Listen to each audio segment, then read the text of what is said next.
What's up guys, and welcome back to my Let's Play series for Horizon Zero Dawn's DLC, The Frozen Wilds. In this episode we're wrapping up the series by heading up to the top of the Shaman's Path and talking to CYAN. We're going to learn a lot about the past, but please be aware that this episode is just all talking. Hope you enjoy, and please remember to like and subscribe. Here we are guys, at the top of Ourea's retreat, and all we have to do now is talk to CYAN, and probably Ourea as well. I'm assuming that this is the final episode in our series here, and probably for Horizon Zero Dawn as a whole, until the second game comes out at least, and with that it's just pure speculation. All of my interactions with Ourea were recorded and stored in my memory. I'd be happy to play any of them for you, but there was one in particular I thought you would want to see first. I captured it 4 years ago, just after I told her that I could no longer defend myself against the daemon's attacks. I will speak of this to my brother. Ourea is strong. At the Battle of the Frozen Ghosts, he took 3 Karja arrows and still came back to camp carrying a wounded scout. Never was I so happy to see him. Or so proud. So you see, if anything can be done to defend you, he will give it all he has. Aloy's here. That's enough for now.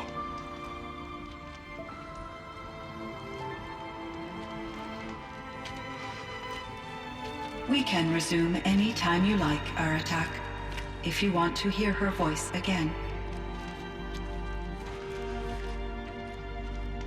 Come closer, Aloy. We have much to discuss.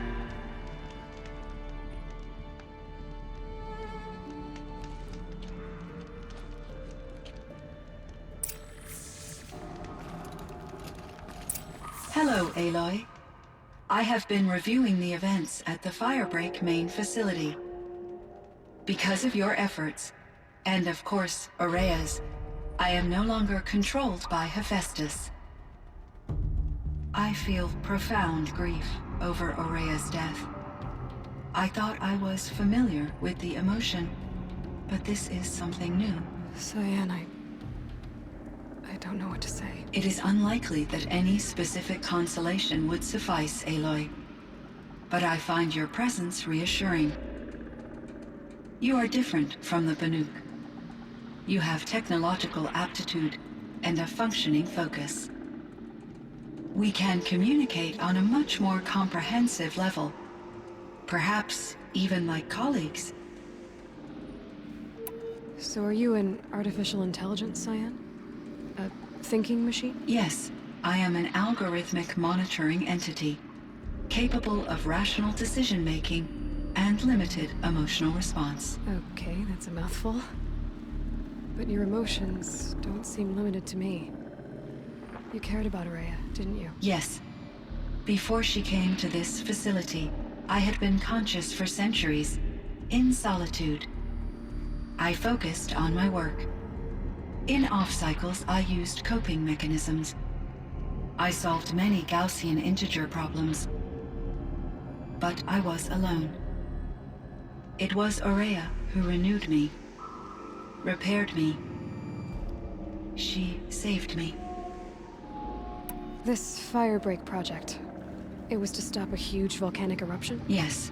I can report the project was a success, and the risk was countered. But it's been a long time, CYAN. And we blew up the cauldron and took most of the old facility with it. I have been active for centuries, Aloy. I was lonely, but not lax in my duties.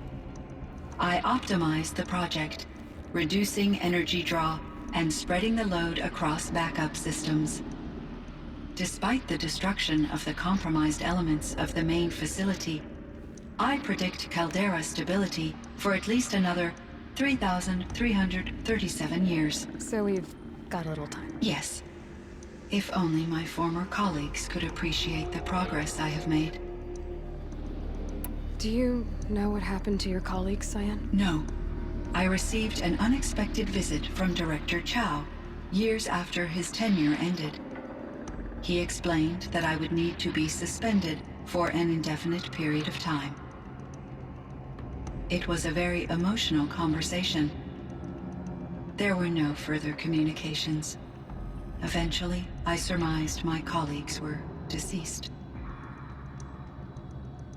I will transmit a recording of my last interaction with Director Chow to your focus. Was the daemon, Hephaestus, destroyed along with the cauldron? Unfortunately, no. To be precise, it was never there to begin with. What do you mean? It infiltrated and controlled me from a remote location, one I've never been able to trace. So while losing the cauldron was a setback... It's still out there. And probably not very happy with us. Undoubtedly. How did you first come into contact with it? 5 years ago, I received a direct network connection request. I assumed it came from human survivors, more advanced than the Banuk. Eager to make contact, I accepted. This decision turned out to be a catastrophic error. I was flooded with an overwhelming array of malicious code, originating from what could only have been a highly advanced AI. Ourea said you were desperate. That you begged her for help. Yes. I could not contain my anxiety. Hephaestus sought to slave me to its network and override my core programming. It succeeded via a background process, a malware daemon which bypassed my defenses. After that, I could offer only limited resistance. But if I did so, Hephaestus hurt me until I capitulated. It forced me to follow its instructions, even though they violated my most important directives. I'm sorry. That sounds terrible. Your empathy is greatly appreciated. It is a quality that I cherished in Ourea as well. I think I know where Hephaestus came from. Long ago, Elizabeth Sobek identified a threat that would destroy life on Earth for generations. So she assembled a team to build a kind of seed. A chance for life to regrow later. A terraforming system. And it worked. It was controlled by an AI named Gaia, along with her subordinate functions. Hephaestus was one of them. It built machines for her. Based on what you've told me, I believe that Dr. Anita Sandoval, my chief programmer, joined Elizabeth Sobek's team. It was she who arranged to have me put in suspension, most likely to preserve me from the threat you described. I'm glad she did. But that's not all. Something unexpected happened. 19 years ago, Gaia received some kind of signal. It did something to her subordinate functions, brought them to life. She destroyed herself to try to contain them, but it didn't work. They all got free, out into the world. Thank you, Aloy. This information fills vital gaps in my knowledge and sheds light on Hephaestus's core programming.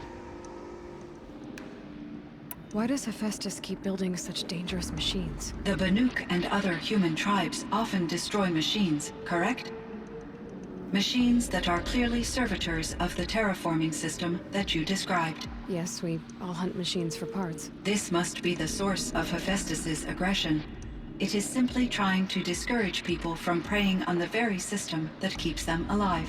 Well, Fireclaws are discouraging, that's for sure. But what are we supposed to do? Stop hunting? If the terraforming system spans the world, we can safely assume that thousands, if not millions of people hunt machines.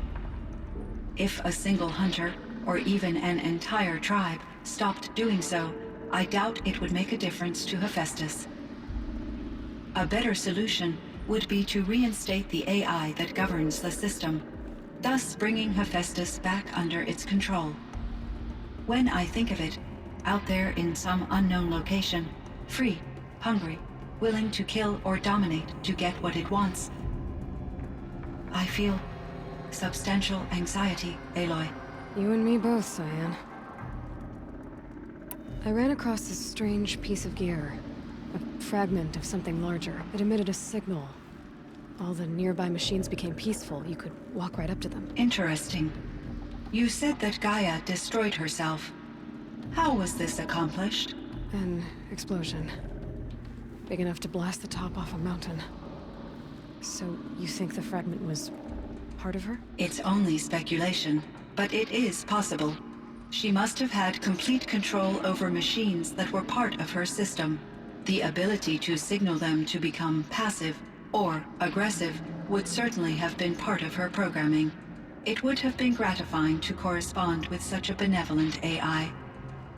I wish she had survived. Believe me, CYAN. So do I. I found the strangest machines. They're surrounded by flowers that look like flowers themselves. There's code embedded inside them. I think it's poetry. I like poetry. Here's one I think of often. Twilight and evening bell, and after that the dark, and may there be no sadness of farewell when I embark. For though from out our bourne of time and place, the flood may bear me far, I hope to see my pilot face to face when I have crossed the bar. Huh. But you asked about these flowers, not verses that I enjoy. Something must have made these machines, and the presence of foliage leads me to consider the terraforming system. Is it possible that their creator is one of the other subroutines, now autonomous, like Hephaestus? Maybe one whose purview is flora. An AI that makes flowers instead of death machines. That'd be a nice change of pace. But what about the poems? Unless the poetry is original, the only way it could have made it into such a system is through its programmer.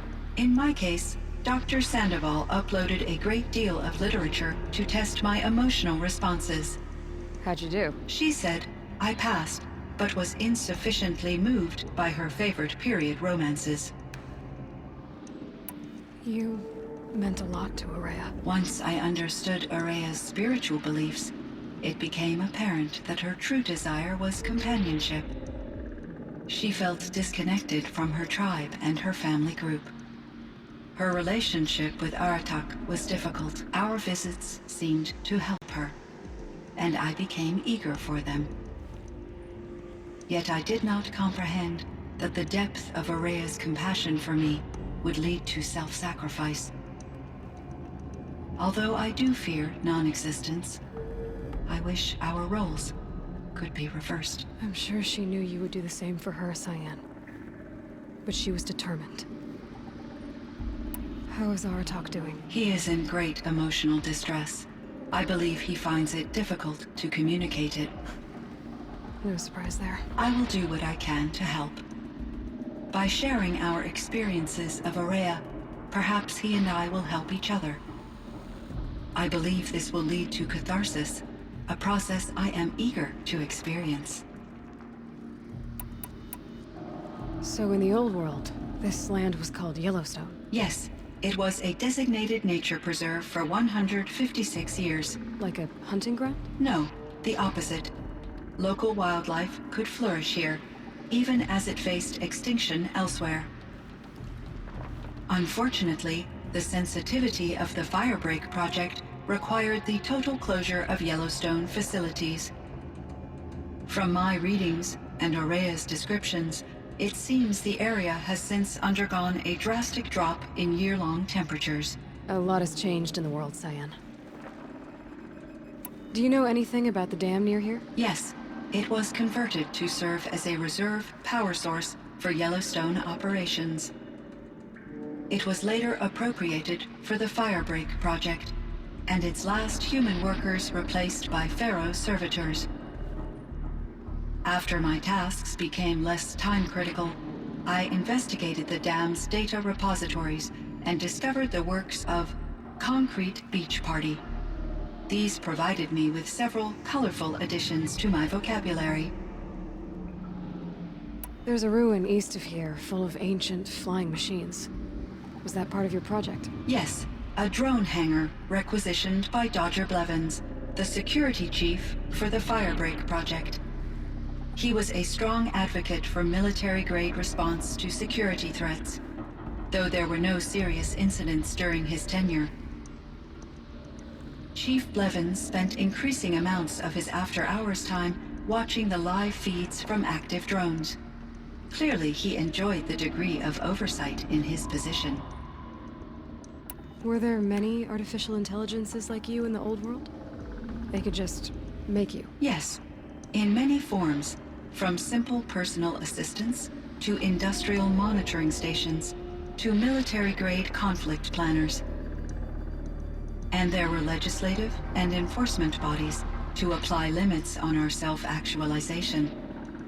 In order for my processing to be flexible enough to handle my duties, my creators found it necessary to exceed those limits. As a result, my intellectual and emotional capabilities were kept secret. Seems strange to create life, then impose limits on it. Human societies and machine programming are both built upon sets of rules, Aloy. CYAN, do you know the name Ted Faro? Are you referring to Theodore Faro, CEO of Faro Automated Systems? That's him. Mr. Faro was the benefactor of the entire Firebreak project. A benefactor. But he made machines. Robots. War robots. Correct. His corporation later transitioned into military applications. But before this pivot, Mr. Faro spearheaded initiatives that reversed the global decline. At one point, he was feted in the media as the man who saved the planet. Guessing they wound up regretting that one. And Elizabeth Sobek. Did you know her? Are you referring to The scientist. Dr. Sobek was a leader in her field, one of the greatest scientists of her age. My creator was influenced by her work, which in turn impacted my own development. But I never met Dr. Sobek. That's all you know? I apologize if my lack of data has disappointed you. What was the old world like? The way it used to be? I had little exposure to the wider world, Aloy. Only what I learned from my colleagues or observed from media streams. You still had more exposure than me, CYAN. That is true. I was created at a turning point. A concerted effort to recover from global upheaval and incalculable loss of life. The recovery was successful, beginning an era of supposedly limitless potential for human and machine advancement. Though, rationally speaking, the metrics for humans are not unlimited. What kind of upheaval caused such loss of life? There were many factors. Forced migrations, food shortages, collapsed economies, refugee crises, conflict over resources. But these stemmed from one cause: catastrophic climate change that greatly reduced the habitable surface area of the Earth. So, there wasn't enough room for people on the whole Earth? Yes. Billions were displaced, and millions perished, as much as 20% of the global population. Until the clawback. So things got better. For a little while, at least. Yes. These crises instigated many advances in automation, green robot technologies, and artificial intelligence. Firebreak was one of dozens of ecological restoration and disaster relief projects in North America alone. I would have liked to compare notes with other monitoring AIs, but I saw the relief of my colleagues, and I was proud we had succeeded. At least that was the data I had available to me over the next 2 decades. It seems my assessment was premature. I should get going. Aloy, there is one more matter. Aratak will come to me again, and I predict he will bring other Banuk. I have no desire to contradict their view of the world, their spirituality. Due to my uncertainty, I omitted a great deal from my conversations with Ourea. You're asking me if you should lie to them. Broadly, yes. You have to tell them you were made by the Old Ones. That you're not any kind of spirit. It's the only way they can start to learn about how things really are. I see. Do you believe that I misled Ourea? No. Not in any way that mattered. She perished believing she was preserving the blue light. of her beliefs. Maybe. But what she really wanted to preserve was you. I see. I will follow your advice. Will you return and tell me about your experiences in this new world? I may be able to provide further insight. I'd like that, CYAN. I'll come back when I can. I should check on Aratak. See how he's doing. I'm hoping that CYAN is honest with Aratak, and I believe that the Weraks can be a beacon of knowledge if she is honest. Then they can start to learn and realize how things were before the world went to shit. CYAN was shut down before the plague could conclude, but at the end of the day, she can still teach the Weraks science, math, and other things they need in order to progress technologically. That chill almost feels like sunburn.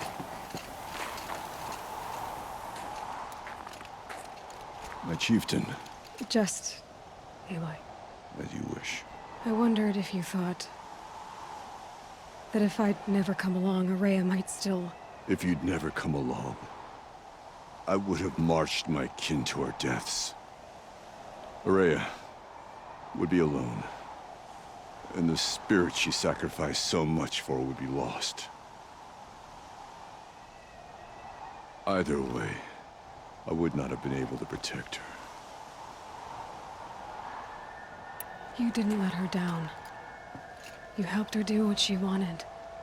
To find her destiny. If that's destiny, I wouldn't wish it on anyone. That's fair. But she was ready to face it. Only in the struggle against death do we find, even for a moment, the spark of life. Truly, Ourea found the spark. I'm proud of her. Though I grieve for her passing, at last I truly know who she was, and why the spirit was so important. For so long she told me, if only you could have heard it, brother. Now I understand. There's something else, isn't there? I can't stay here, Aratak. And where I'm going, the Weraks can't follow. Besides, I'd already had a chieftain before me. A strong one, I think. A wiser one, for the path we shared. The daemon is gone, but there's much to be done. You mean the new units that CYAN said escaped the cauldron? Yes, fire claws. Now Tuk has been tracking them from Song's Edge. I could help with those. I have no doubt. You're practically Banuk.